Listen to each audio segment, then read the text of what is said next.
இனி நாம பார்க்கக்கூடியது மருத்து மலைப்படலம். சஞ்சீவி பர்வதத்தை ஹனுமன் கொண்டு வரப்போகிறான். அதான் சஞ்சீவி என்றால் மருந்துன்னு அர்த்தம். அந்த மருந்து மலை, சஞ்சீவி இருக்கக்கூடிய மலை சஞ்சீவி பர்வதம். அந்த பர்வதத்தை அப்படியே அனுமன் இங்கு கொண்டு வரப்போகிறான். இந்த பிரம்மாஸ்திரத்தினால் தாக்கப்பட்டு செயலற்று கிடக்கக்கூடியவர்கள் எல்லோரும் மீண்டும் உயிர்த்து எழப்போகிறார்கள். இந்த செய்தி உணவுக்காக போன வீடனன் வர்றதுக்குள்ள இத்தனை அனர்த்தமும் நடந்துட்டது. வந்தவன் உணவோடு வந்தவன் இந்த காட்சியை பார்த்தா அதிர்ந்து மயங்கி கீழே விழுந்துட்டு என்ன செய்வதுன்னு அவனுக்கும் தெரியல. இது எதிர்பாராத அதிர்ச்சி. போயினள் தையல் இப்பால் புரிக என புலவர் கோமான் ஏயின கருமம் நோக்கி எய்திய இலங்கை வேந்தன் மேயின உணவு கொண்டு மீண்டு அவை உரையுள் விட்ட ஆயன ஆக்கி தான் வந்து அமர்பெரும் களத்தன் ஆனா. தையல் போயினள், சீதை அசோகவனத்திற்கு போய் சேர்ந்தாள்.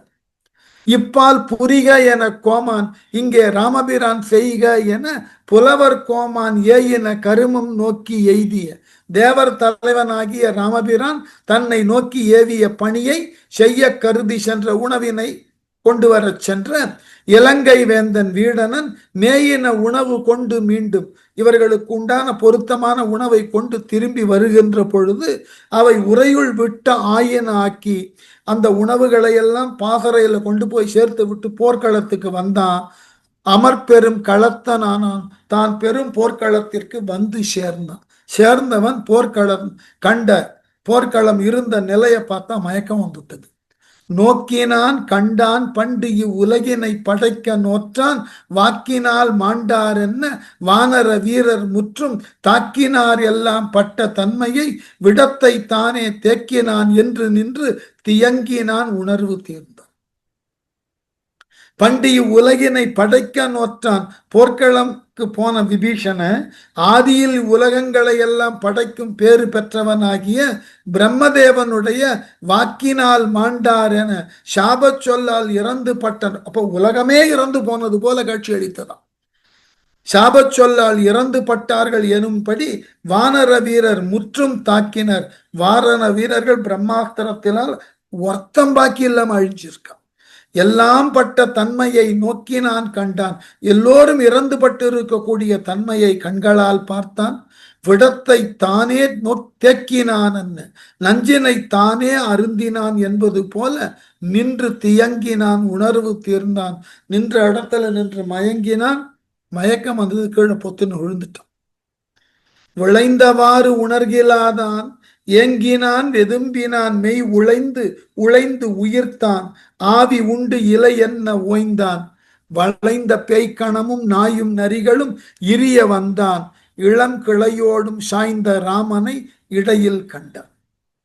விளைந்தவாறு உணர்கிலாதான், பிரம்மாத்திரத்தினால் நடந்த அனர்த்தத்தை அவன் பார்க்கல.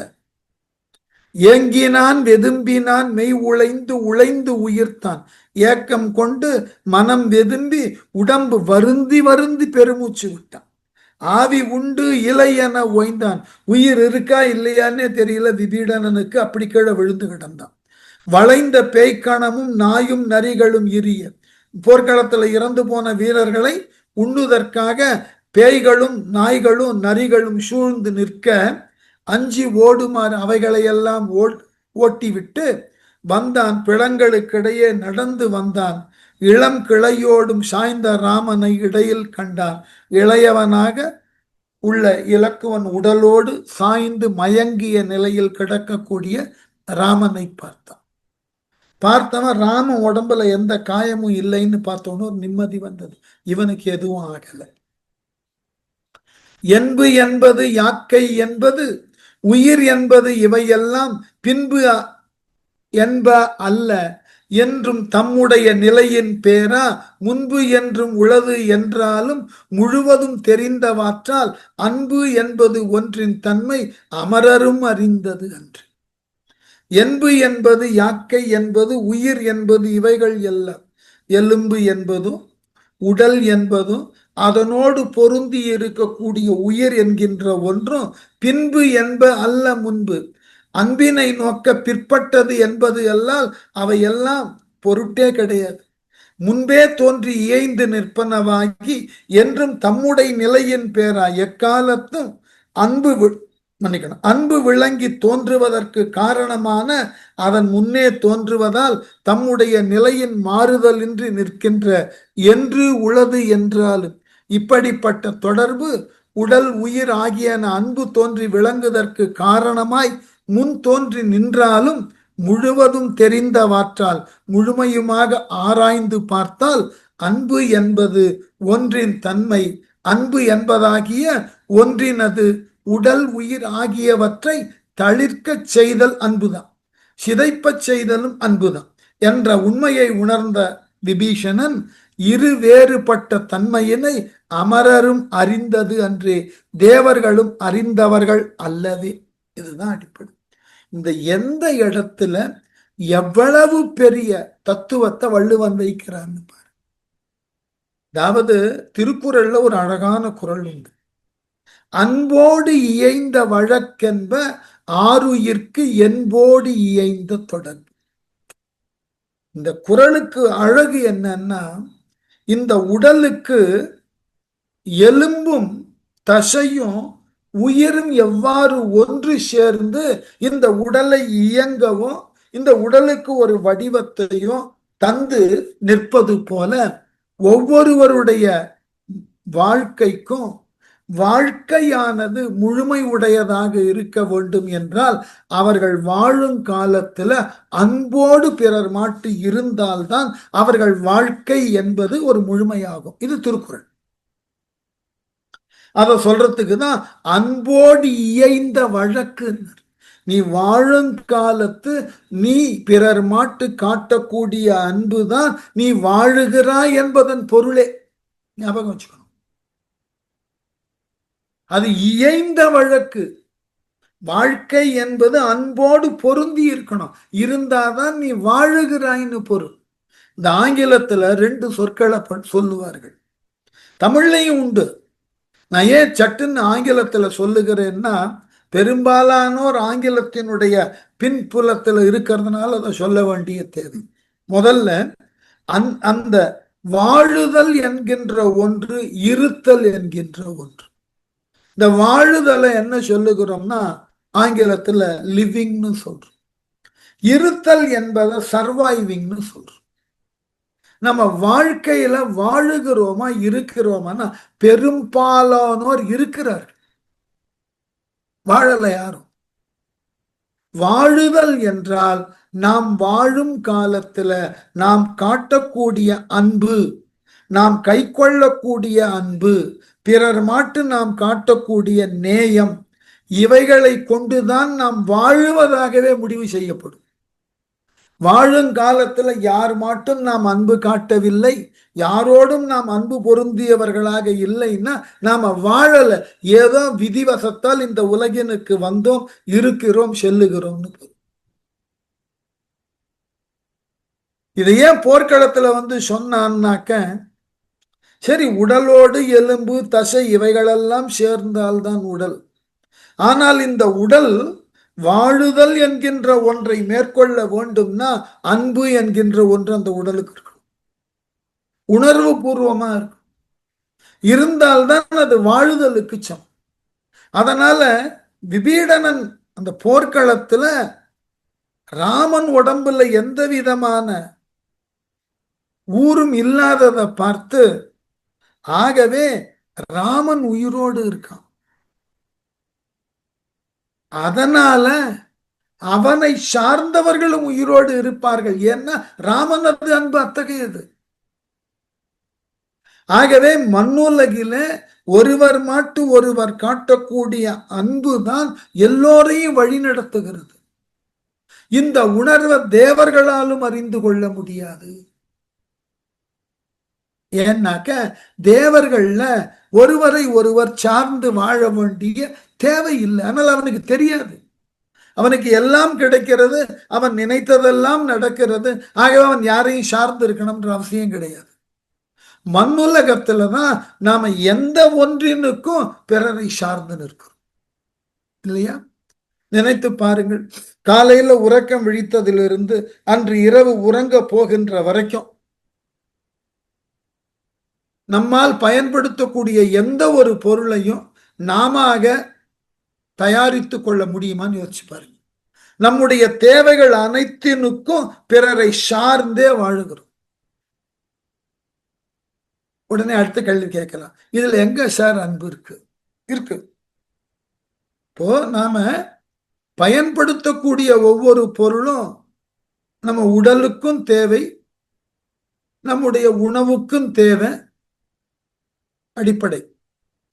இந்த பொருளை தயாரிக்கிறவர்கள் எல்லாம் தங்களினுடைய நோக்கத்தினுக்கு லாபம் என்பதையே மட்டும் குறிக்கோளாக கொண்டு தரம் இல்லாத, பக்க விளைவுகளை தரத்தக்க பொருள்களையே படைப்பதாக வைத்துக் கொள்வோம். இப்ப நம்மால் அந்த பொருள்களை வாங்கி நுகர முடியுமா, அல்லது நுகர்ந்த பின் நோய் இல்லாமல் இருக்க முடியுமா? ஆகவே தயாரிக்கிறவன் என்ன நினைக்கிறான், நாம இதனை கூட குறைய விற்கலாம், ஆனால் இதனால் மக்களுக்கு எந்த ஒரு ஊரும் வந்துவிடக் கூடாது என்ற ஒரு நேர்மையும் மக்கள் மாட்டு அவன் கொண்ட அன்பும் தான் காரணம். நீங்க வழக்கமா செல்லக்கூடிய காய்கறி கடைக்கு போய் பாருங்க. சில நாள் கடைக்காரர் இன்னைக்கு இந்த காய் வேண்டாங்களேன்னு, ஏன்னா இன்றைக்கு வந்தது சரியில்லைங்க, காய் வேண்டாம் விட்டுடுங்க, நாளைக்கு பார்த்துக்கலாம். அவரை பொறுத்த வரைக்கும் வியாபாரம், நீ எதை வாங்குகிறாயோ பணம் கொடுக்கணும், வாங்கி போட்டு போயிட்டே இருக்கலாம். ஆனால் உன்னோடு ஏற்படுத்தி கொண்ட பழக்கம், உன்னோடு அவருக்கு இருக்கக்கூடிய அன்பின் காரணமாக தெளிவா சொல்வார், இன்னைக்கு இது வேண்டாமே. அப்போ உலகம் பொருளை பெற்றுக்கொண்டு ஒருவருக்கு ஒருவர் உதவுவதாக அல்லது ஒருவருக்கு ஒருவர் பயனுடையவர்களாக இருந்தாலும் அதனுக்கு உள்ளீடாக ஒருவர் மாட்டு ஒருவர் காட்டக்கூடிய அன்பு இருக்கு. மனித வாழ்க்கையே பிற மனிதர்களை சார்ந்து வாழ்வதுதான். மனிதனாக பிறந்த நாள் தொட்டு மரணம் என்கின்ற ஒன்று வந்து இந்த உடலானது புதைக்கப்படவோ எரிக்கப்படக்கூடிய நிலை வருகின்ற வரைக்கும் மனிதன் மனிதனை சார்ந்துதான் வாழும். வாய்ப்பே கிடையாது. இந்த வாய்ப்பு தேவர்களாலும் புரிந்து கொள்ள முடியாது, அமரர்கள் கூட அறிந்து கொள்ள முடியாது. ஏனென்றால் மனிதன் ஒருவனை ஒருவன் சார்ந்து வாழணும், அதற்கு அடிப்படை அன்பு. அது இல்லாமல் உங்களால் தனித்து இயங்குதல் என்பது நடவாது, முடியாது. அதனாலதான் இந்த அன்போடு இயைந்த வாழ்க்கை ரொம்ப அழகா எழுதுற, பிறவி என்பது உடலும் உயிரும் இணைந்தது, அறிவற்றதும் மாய காரியமும் ஆகிய உடம்பு எனும் பருப்பொருளை அறிவு வடிவானதும் அருவமானதுமான உயிர் இயைந்திருப்பது அருளார்ந்த அறிவு வெளியாக இருக்கின்ற இறைவனை அடைந்து அனுபவிப்பதற்காகும். ஞாபகம் வச்சுக்கணும். ஒரு முட்டாள்தனமான ஒன்றோட முழுமையான ஞானம் சேருகிறதுனா எதற்கு? நீங்கள் வாழும் காலத்தை உலகை புரிந்து கொள்ள வேண்டும் என்பதற்காக. நம்ம உடம்பு சடம், சித்து இல்ல. அந்த உயிர் என்ற சித்து உள்ள நுழைஞ்சாதான் இந்த ஜடமாகிய இந்த உடம்பு செயல்படும். உயிர் நுழையலைன்னா ஜடமா இருக்கிறது சடலமாகிடும். சடலம்னா பிணம்னா. அப்போ இந்த உடம்பு இயங்குதற்கே, ஜடமாகிய இந்த உடம்பு இயங்குதற்கே உயிர் என்கின்ற ஒன்று நிக்கணும். அந்த உயிர் நம்பால் அன்பு கொண்டு நம்ம உடம்புக்குள்ள நுழைஞ்சு செயல்பட்டாதான் நாம இந்த உடம்பை தூக்கிட்டு நடக்க முடியும், கையை வீச முடியும், கண் கொண்டு பார்க்க முடியும், இதெல்லாம் நடக்கும். இந்த பரத்துவத்தை புரிந்து கொள்ள வேண்டும். இத புரியலன்னா அன்பு தோன்றி விளக்கம் பெறுவதற்கு உடலோடு உயிர் இயைதல் தேவையாகின்றது. நம்ம பிறக்கின்ற பொழுதே டிபெண்டன்ட்னு தெரியும். அப்பதான் அன்பு எவ்வளவு பெரியதுன்ற உண்மை புரியும். நம்ம யாரையும் சாராமல் ஒரு கணம் வாழ முடியாது. யோசிச்சு பாருங்க. எல்லாம் நான் செய்து கொள்வேன், எதை உங்களால செய்து கொள்ள முடியும்? எதையும் செய்து கொள்ள முடியாது. ஞாபகம் வைத்துக் கொள்ளுங்க. உங்கள் தேவைகளை பூர்த்தி செய்து கொள்வதற்கு உங்களுக்கு தேவையான எந்த ஒரு பொருளையும் உங்களால் அது தோன்றிய காலம் தொட்டு அதை நீங்கள் நுகருகின்ற வரைக்கும் எதனையும் உங்களால் செய்ய முடியாது, வாய்ப்பில்லை. தெளிவா இருக்கலாம். ஆகவே நம்ம பிறந்ததிலிருந்து மரணம் அடைந்ததன் வரைக்கும் நாம் ஒருவரை சார்ந்து தான் வாழணும். இவ்வாறு சார்ந்து வாழுவதை இந்த சமூகம் ஏற்கிறது. சார்ந்து நிற்கக்கூடிய உங்களை யார் மாட்டு சார்ந்தீர்களோ அவர்கள் உங்களுக்கு உதவுகிறார்கள்னா அவர்கள் உங்கள் மாட்டு காட்டக்கூடிய அன்பு. எப்படி இந்த உடல் இயக்கத்திற்கு உயிர் என்று சார்ந்து அந்த அன்பானது உடலை இயக்க உதவுகிறதோ அது போலதான் உலகம். இதை புரிந்து கொள்ளணும். இதை புரிந்து கொண்டு விட்டோன்னு வைத்துக் கொள்ளுங்கள். இன்னைக்கு உலக நாடுகள்ல போய்கிட்டு இருக்கு பாருங்க. நீ அவனோடு ஏன் சேர்ந்தாய், ஆகவே உன்னோடு நான் சேர மாட்டேன். அவனால் கொடுக்கப்படக்கூடிய பொருள்களை எல்லாம் நீ வாங்கினாய் என்றால் நான் உனக்கு இதுவரைக்கும் தரக்கூடிய பொருளை எல்லாம் கொடுக்க மாட்டேன். இல்லை என்றால் உன்னால் இருந்து பெறக்கூடிய பொருளுக்கெல்லாம் என்னுடைய நாட்டில் அதிகமான வரி போடுவேன். எலிமெண்டரி ஸ்கூல் பையன் தோத்தான். அமெரிக்காவில் உட்காந்துருக்காரு. அமெரிக்காவினுடைய ஆளுமை பொறுப்பில் இருக்கக்கூடியவர். அவருடைய அறிவு என்ன பொறுத்த மட்டில் ஒரு 2ஆம் கிளாஸ் 3ஆம் கிளாஸுக்கு உண்டான பையனுடைய அறிவுன்னு நினைக்கிறேன். அந்த நாட்டோட துரதிருஷ்டம் அவரை கொண்டு போயிட்டு ஜனாதிபதியா உட்கார வச்சிருக்கு. நீ ரஷ்யாவிடமிருந்து பொருள் வாங்குகிறேன், ஆகவே உன்னை நான் தண்டிக்க போகிறேன். இது எப்படி? என் நாட்டுக்கு எது தேவைன்றது நீ யார் முடிவு பண்றது? நான் என்ன சாப்பிடணும்ன்றத நான் உன்னால் நடத்தப்படக்கூடிய ஹோட்டலுக்கு வந்தா நீ வேணா முடிவு செய்யலாம். ஏன்னா உன் ஹோட்டல்ல இருக்கிறத தான் நான் சாப்பிட முடியும். ஆனால் என் வீட்டில் நான் எனக்கு உரியதை சமைத்து சாப்பிடுகிறேன்னா என் இஷ்டத்துக்கு சமைச்சு சாப்பிடலாம். அதையும் இல்லை, நான் சொல்லுவதை தான் நீ சமைக்கணும், நான் சொல்லுவதை தான் அந்த பக்குவத்தில் தான் சாப்பிடணும்னா கொஞ்சம் யோசிச்சு பாருங்க, எவனாவது ஏத்துக்க முடியுமா? இந்த அன்பு என்கின்ற ஒன்றை புரிந்து கொண்டு விட்டோம்னா இந்த உலகமே இந்த அன்பின் மயத்தினால் தான் கட்டப்பட்டு இருக்கிறதுன்ற உண்மை புரியும். இதை புரிந்து கொள்ளாமல் நாம செயல்படுகின்ற பொழுதுதான் பல்வேறு விதமான இடர்பாடுகளுக்கெல்லாம் உட்படுது. இந்த அன்பை முறையாக நாம் புரிந்து கொள்ளுவது இல்லை. எந்த இடத்துல இந்த தத்துவத்தை கொண்டு வந்து கம்பன் சொல்றான் பாரு. என்பு என்பது யாக்கை என்பது உயிர் என்பது இவைகள் எல்லாம் பின்பு என்ப அல்ல என்றும் தம்முடை நிலையின் பேரா முன்பு என்றும் உளது என்றாலும் முழுமையும் தெரிந்தவாற்றால் அன்பு என்பது ஒன்றின் தன்மை அமரரும் அறிந்தது அன்று. நீ என்ன சொன்னாலும் அன்புதான் இந்த உலக வாழ்க்கையை இயக்குகிறது. இதை உணர்ந்து கொண்டதினால வீடனன் இந்த துன்பத்தில் இருந்து இவர்களை எவ்வாறு விடுவிப்பதுன்னு யோசிக்க ஆரம்பிச்சான். ஆயினும் இருவருக்கு இல்லை அழிவு எனும் அதனால் ஆவி போயினது இல்லை வாயால் புலம்பலன் பொறுமி பொங்கி தீயினும் எரியும் நெஞ்சன் வெறுவலால் தெரிய நோக்கி நாயகன் மேனிக்கு இல்லை வடு என நடுக்கம் தீர்ந்தான். ஆயினும் இவருக்கு இல்லை அழிவு எனும் ஆதலால் வீடனன் அத்தகைய பேரன்பு உடையவன் ஆதலினாலே இவர் ராம லக்குவர்க்கு அழிவு இல்லை என்கின்ற உறுதியான நம்பிக்கையை கொண்டிருந்தான். ஆவி போயினது இல்லை, அவன் ஆருயிர் பிரிய இவர்கள் இருவரும் இறந்தார்கள்ன்ற அந்த உணர்வு வந்தாலும் இவன் செத்து போயிருப்பான். எப்ப நான் சாகலையோ அவர்கள் இருவரும் சாகலை. திரிசடை சொன்னது மாதிரி இவன் வேற விதமா சொல்லி பார்க்கிறான். ஆவி போயினது இல்லை வாயால் புலம்பலன் பொறுமி பொங்கி வாயால் பல சொல்லி புலம்பவும் இல்லை உள்ளுக்குள்ளே பொறுமி கொண்டு துன்பம் கிளறப் பெற்று தீயினும் எரியும் நெஞ்சன் நெருப்பை காட்டிலும் மனது எரிகிறதா தெரிய நோக்கி அவர்கள் விழுந்து கிடக்கின்ற உடல்களை பார்த்து நாயகன் மேனிக்கு இல்லை வடு தலைவனாகிய ராமன் மேனியிலே எந்த அம்பு காயங்களும் இல்லை என நடுக்கம் தீர்த்தான் என மனதிலே நடுங்கி கொண்டிருந்தவன் அந்த நடுக்கத்தை போக்கி கொண்டான். சரி, இவன் மயங்கிதான் இருக்கான், இவர்களை எப்படி எழுப்புவது, துயர் தீர்க்கக்கூடிய வழியை யோசிக்க ஆரம்பிச்சான். அந்தணன் படையால் வந்தது என்பதும் ஆற்றல் சான்ற இந்திர சித்தே எய்தான் என்பதும் இளவர்க்கு ஆக நொந்தனன் ராமன் என்னும் நுண்மையும் நொய்தின் நோக்கி சிந்தையின் எண்ணி எண்ணி தீர்வது ஓர் உபாயம் தேர்வம். அந்தணன் படையால், அந்தணன்னா பிரம்மன், ராமலக்குவர் முதலானோர் அடைந்த இத்துன்பம் பிரம்மாத்திரத்தினால் ஏற்பட்டது என்பதையும், ஆற்றல் சார்ந்த இந்திர சித்தே எய்தான், ஆற்றல் மிக்க இந்திர சித்து தான் அந்த பிரம்மாத்திரத்தை எய்தான் என்பதனையும், இளவர்க்காக நொந்தனன் ராமன் என்னும் நுண்மையும், இலக்குவன் கீழே விழுந்து கிடக்கிறான் என்பதை கண்டு அதிர்ந்து மயங்கி ராமன் கீழே விழுந்து கிடக்கிறான், ராமனுக்கு ஏதொன்றும் ஆகவில்லை என்ற உண்மையும் நொய்தின் நோக்கி சிந்தையின் எண்ணி எண்ணி விரைவில் அறிந்து கொண்டு இதனை தீர்ப்பதற்கு உரிய உபாயம் என்ன என்பதை சிந்திக்க தொடங்கினான். தீர்வது ஓர் உபாயம் தேர்வான். இத்துயர் தீர்வதற்கு ஒரு வழியை கண்டுபிடித்தான்.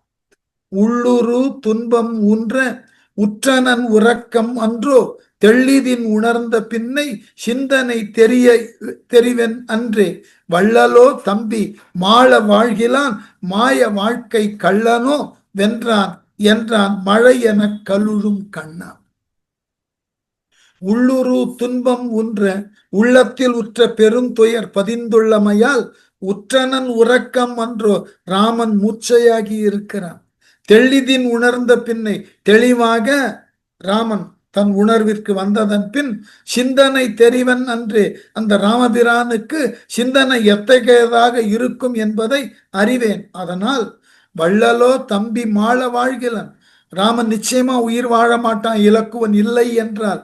ஆகவே மாயா வாழ்க்கை கள்ளனோ வென்றான், அங்கனமாயின் மாயத்தன்மை உடைய இந்திரஜித்தோ வெற்றி பெற்றவனாக அருவான் கூடாது என்றான் மழையென கலுழும் கண்ணான். மழையை போல் அழுத கண்களை உடைய விபீடனன் சிந்திக்க ஆரம்பிச்சான். பாசம் போய் இற்றார் போல பதுமத்தோன் படையும் இன்னே நாசம் போய் எய்தும் நம்பி தம்பிக்கு நடுக்கம் இல்லை வீசும் போர்க்களத்து வீழ்ந்த சேனையும் மீளும் வெய்ய நீசன் போர் வெல்வது உண்டோ என்று உளம் நிலையில் நின்றான். பாசம் போய் இற்றார் போல, முன்னன் இந்திரஜித்தன் விடுத்த நாகபாசம் அழிந்தது போல பதுமத்தோன் படையும் இன்னே நாசம் போய் எய்தும். பதுமத்தோன், பதுமம்னா தாமரை, தாமரை மலரில் உள்ள பிரம்மன், பிரம்மனுடைய படையாகிய பிரம்மாஸ்திரத்தினுடைய ஆற்றலும் நாசம் அடையும். நம்பி தம்பிக்கு நடுக்கமில்லை, ராமபிரானுடைய தம்பியாகிய இலக்குவனுக்கும் அழிவில்லை. வீசும் போர்க்களத்து வீழ்ந்த சேனையும் மீளும், படைக்கலங்களால் தாக்கப்பட்ட இந்த வானர சைன்யங்களும் மீண்டும் உயிர் பெறும். வெய்ய நீசன் போர் வெல்வதுண்டோ, கொடியவனாகிய அரக்கன் போரில் வெற்றி பெறுவது என்றும் நடக்காது என்று உள்ளம் நிலையில் நின்றான் என்று வீடனன் மனம் தடுமாறாமல் ஒரு நிலையில் நின்றான். சில நேரங்கள்ல இது சொல்றது கொஞ்சம் முரணா இருக்கும், இருந்தாலும் சுவாரஸ்யமா இருக்கும். கடவுளுக்கு தன் பேல் இருக்கக்கூடிய நம்பிக்கையை காட்டிலும் அந்த கடவுளர்களை கடவுளர்களாக காணக்கூடிய பக்தர்களுக்கு நம்பிக்கை ஜாஸ்தி இருக்கும்.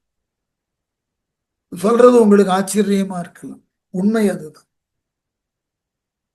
கடவுளர்களினது ஆற்றல் மாட்டு பக்தர்கள் கொண்ட பக்தியின் ஆழம்தான் கடவுளினது ஆற்றலையே கூட்டுகிறது. இது எப்படி நாம நடைமுறையில ஏத்துக்கிற மாதிரி புரிந்து கொள்வதுன்னா, நமக்கு ஏதாயிலும் ஒரு தீர்வு வேணும்னா கோவிலுக்கு போய் இறைவனை வழிபாடு செய்யும். நமக்கு ஒரு நம்பிக்கை, இந்த கோவிலுக்கு சென்று நம்முடைய குறைகளுக்காக இந்த கோவிலுக்கு சென்றால் நம்முடைய குறைகளானது தீர்க்கப்படும் நம்பிக்கை ஒன்றும் இன்று வரைக்கும் நம்பிக்கொண்டிருக்கும். அந்த நம்பிக்கையில மாற்றமே நமக்கு கிடையாது. ஆனால் எந்த ஒரு கோவிலுக்கும் 11 ஆண்டுகளுக்கு மேல் அதனுடைய ஆற்றலானது நிலைக்காது.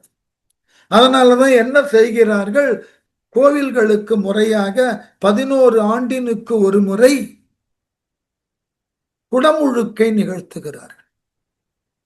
இப்படி நிகழ்த்துவதனால்தான் அந்த கோவிலின் கண் குடிகொண்டுள்ள இறை ஆற்றலை கூட்டம். நம்ம என்ன நினைக்கிறோம், இறையாற்றலை போய் நாம் எப்படி கூட்டுவது? உதாரணமா இங்க ஒரு சில பேருக்கு கேரள தேயத்து வைத்தியம் தெரியும், அனுபவித்திருப்பார்கள். இந்த ஆரிய வைத்தியசாலாக்கெல்லாம் போனீர்கள் என்றால் மூலிகைய நெய்யில் இட்டு காய்ச்சுவார்கள். அந்த நெய்யோடு மூலிகை சேர்ந்ததன் பின் மீண்டும் அதே அளவு மூலிகை சற்று அந்த நெய்யில விட்டு மீண்டும் காய்ச்சுவார்கள். இதுக்கு பேர் ஆவர்த்தின்னு பேர். சில மருந்துகள் 8 ஆவர்த்தி 9 ஆவர்த்தியாக காய்ச்சப்பட்டது. அவ்வளவு கான்சன்ட்ரேட்டட் மெடிசன். அப்போ அதை பார்த்த உடனே நமக்கு தெரியும், அல்லது அந்த மருத்துவர்கள் சொல்லுவார்கள், இது 8 ஆவர்த்தி 8 முறை நெய்யிலே அந்த மருந்து இடப்பட்டு காய்ச்சப்பட்டு இருக்கிறது, நல்ல வீரியம் உடையது, உடனாக பலன் தருவது, ரொம்ப விலையும் ஜாஸ்தி. அது போல கோவிலுக்கு நாம சென்று என்ன செய்கிறோம்? ஒரு அர்ச்சனை தட்டை வாங்கி இறைவனுக்காக கொடுத்து அதை உரியவர் மூலமா அர்ச்சனை செய்ய சொல்லுகிறோம். அர்ச்சனையில என்ன அவர்கள் சொல்லுகிறார்கள்? அந்த இறைவனுக்கு உரிய 108 மந்திரம், அஷ்டோத்தரம், இல்லைன்னா சிறப்பு பூஜைனாக்க சகஸ்ரநாமம், 1008 மந்திரம். அப்ப இறைவனை 108 மந்திரங்களாக ஒரு நாள் காலையிலிருந்து பள்ளி அறைக்கு இறைவன் கொண்டு செல்லப்படுகின்ற வரைக்கும் எத்துணை அர்ச்சனை நடக்கிறது. அவன் பெயரை திரும்ப திரும்ப திரும்ப சொல்லப்படுகிறது.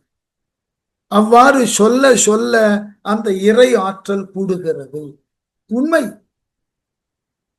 அதனாலதான் 11 ஆண்டுகளுக்கு ஒரு முறை கும்பாபிஷேகம் பண்ணும்போது எல்லா ஊர்களிலும் இருந்து மக்கள் வந்து ஒருமித்த குரலில் ஒரு மனதாக அந்த இறைவன் பெயரை சொல்லி அவர்கள் பாராட்டுவதினால அத்துணை பெயர்களால் சொல்லப்பட்ட அந்த திருநாமம் அதற்கு உண்டான அதிர்வுகள் ஆற்றல்களாக மாறிவிடுகின்றன. உண்மை. அதனாலதான் இந்த கும்பாபிஷேகத்துக்கு இத்தனை செய்யறது. அவ்வாறு சொல்ல சொல்ல ஒன்றும் வேண்டாம், நீங்கள் உங்களது பெயரையே ஒரு நாளைக்கு ஒரு 50 முறை 60 முறை எழுதி பாருங்கள். அதனால் ஏற்படக்கூடிய அதிர்வுகள் உங்களுள் ஆக்க சக்தியை கொடுக்கும். இது நிரூபிக்கப்பட்ட உண்மை. அதனால இந்த நம்பிக்கைன்றது இருக்கு இல்லையா, இறைவன் மாட்டு நாம் கொண்டிருக்கக்கூடிய நம்பிக்கை, அவன் நமக்கு நல்லன செய்வான், அவனிடம் சென்று நாம் முறையிடலாம் என்றெல்லாம் எண்ணுகிறோமே, அந்த எண்ணம் தான் அந்த இறையாற்றலையே கூட்டுகிறது. விபீடனனது இந்த நம்பிக்கை தான் ராமனையும் லக்குவனையும் மீண்டும் போர்க்களத்திலே உயிர்த்தெழ செய்யும். பல நேரங்கள்ல இறைவனை காட்டிலும் பக்தர்களுக்கு இறைவன் பால் அதீதமான நம்பிக்கை ஏற்படும். அதனாலதான் இறைவர்களுக்கே பெருமை என்பதாக இன்றைய வகுப்பை நிறுத்துவோம். ஏன்னா 10:30க்குள்ள பூஜையை முடிக்கணும். இன்றைக்கு வரலட்சுமி நோன்பு. அதில் வகுப்பு எடுத்துட்டோம். அடுத்த பாட்டு இன்னொரு 3 நிமிஷத்துல நடத்த முடியாது. அதனால முடித்துக் கொள்ளுகிறேன். திங்கட்கிழமை திருமந்திரத்தில் சந்திப்போம்.